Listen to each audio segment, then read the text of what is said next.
তিনি আগরতলাতে বসে হর ঘর তিরঙ্গার প্রস্তুতি নেন।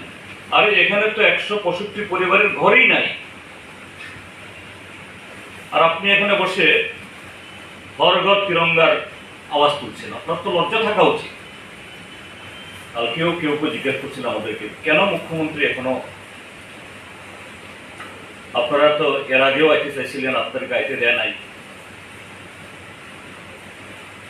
কিন্তু এখনো কেন আমাদের রাজ্যে মাননীয় মুখ্যমন্ত্রী আমাদের এখানে আসতেছেন না? পাবলিক প্রশ্ন তুলতেছে।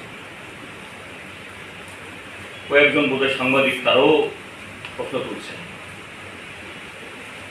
টেলিফোনেও আমাকে অনেকে বলেছেন। হ্যাঁ ঠিক, এটা পাবলিকের মধ্যে এই উপলব্ধি হয়েছে, কিন্তু এটা দুর্ভাগ্যের ত্রিপুরার যে মাননীয় মুখ্যমন্ত্রী, যিনি প্রশাসন এবং সবকিছুরই তিনি এখন সর্বেসর্বা,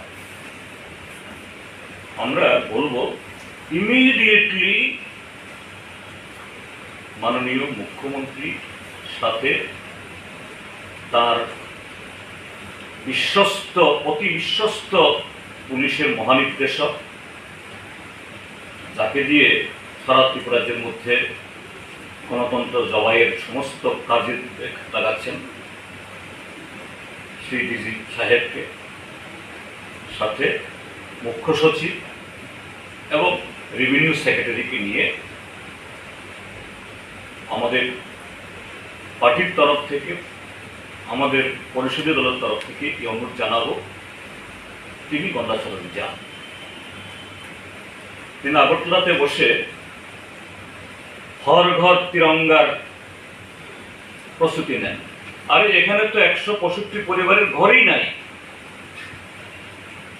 আর আপনি এখানে বসে হর ঘর তিরঙ্গার আওয়াজ তুলছেন। আপনার তো লজ্জা থাকা উচিত। আপনার তো একটু মানবিক থাকা উচিত।